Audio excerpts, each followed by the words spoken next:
Nama Anas Urbaningrum menjadi perhatian nasional sejak akan bebas pada 10 April 2023 ini.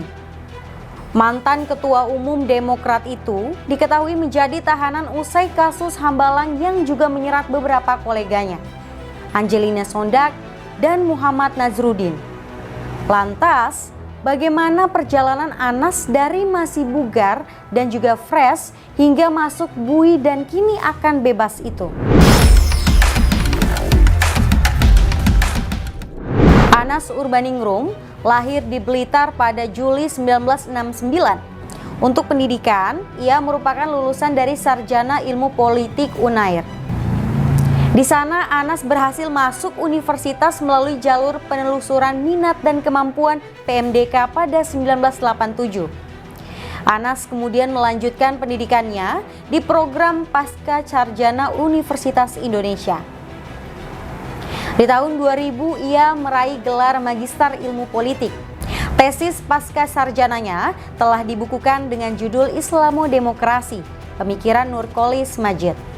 Karir politiknya pun dimulai dengan menjadi Ketua Umum Pengurus Besar Himpunan Mahasiswa Islam (HMI) periode 1997 sampai 1999. Masuk ke jenjang karir. Pada 2001 hingga 2005, ia terpilih sebagai komisioner KPU dengan sebelumnya diawali bekerja sebagai tim persiapan pembentukan KPU sekaligus anggota tim verifikasi partai politik peserta pemilu atau tim 11. Usai pemilu di 2004, Anas masuk ke Partai Demokrat. Saat itu, Pilpres dimenangkan oleh SBY bersama dengan Yusuf Kala. Periode 2009 sampai 2014, ia lalu menjadi anggota DPR dari partai berlambang Mercy itu.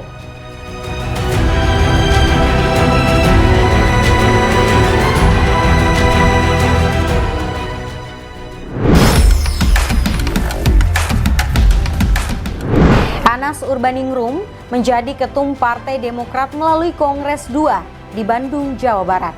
Dari Kongres pada Mei 2010 itu, Anas mengalahkan dua nama, Marzuki Ali dan Andi Malarangeng.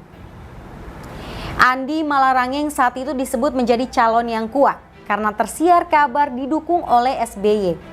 Kampanye jor-joran bahkan dilakukan Andi melalui Fox Indonesia, lembaga konsultan politik yang dipimpin adik Andi Malarangeng, Coel Malarangeng. Saat itu, kampanye Andi untuk ketum Partai Demokrat banyak dibilang justru mirip seperti kampanye capres. Namun, kampanye besar-besaran tak membuat Andi moncer. Di putaran pertama, Andi Malarangeng tumbang. Andi hanya meraih 82 suara, sementara dua nama lain Marzuki Ali meraih 209 suara dan Anas dengan 236 suara. Proses kemudian masuk ke putaran kedua, di mana nama Anas lah yang kemudian unggul. Anas mendapatkan 282 suara dari 531 suara delegasi. Sementara itu Marzuki Ali hanya mengumpulkan 248 suara. Meski menjadi ketua, Anas tak lepas 5 tahun menjabat ketum Partai Demokrat. Gonjang-ganjing SBY yang dinilai tak setuju Anas menjadi ketum terus disorot media. Lalu muncul kasus hukum Hambalang. Berujung pada Jumat 22 Februari 2013, KPK melalui juru bicara Johan Budi mengumumkan penetapan Anas sebagai tersangka. 1 hari setelahnya Anas mundur dari kursi ketum Partai Demokrat.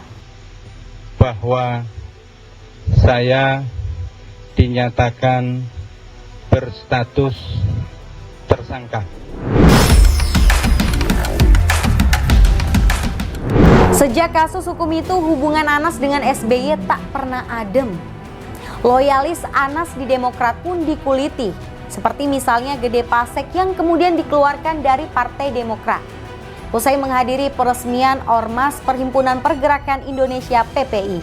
Dalam beberapa kesempatan, perseteruan keduanya terang benderang diliput media. Misalnya, beredar adanya pesan diduga dari SBY menyebutkan Anas jahat sekali. Kemudian pernyataan Anas yang juga menyebutkan SBY dalam kasusnya, termasuk untuk meminta SBY sebagai saksi fakta dalam kasusnya. Yang penting sebetulnya ya dari kasus saya ini, yang sangat penting untuk dimintai kesaksian adalah Pak SBY. Kini, 10 April 2023, Anas akan bebas dari BUI. Banyak pihak-pihak menilai, Anas bisa saja akan bergabung dengan kubu Muldoko untuk pelan-pelan menggoyang kursi ketum Demokrat yang kini dipimpin AHY. Muldoko saat ini sudah melakukan peninjauan kembali alias PK ke Mahkamah Agung sehubungan dengan kasus Kongres Luar Biasa atau KLB Demokrat. Ada 4 bukti baru atau novum yang diajukan. Atau Muldoko bergabung dengan Anas dalam upaya untuk mendelegitimasi Demokrat. Tapi intinya adalah kalau Demokrat didelegitimasi itu berarti Anies juga diikut sertakan sebagai sasaran kan.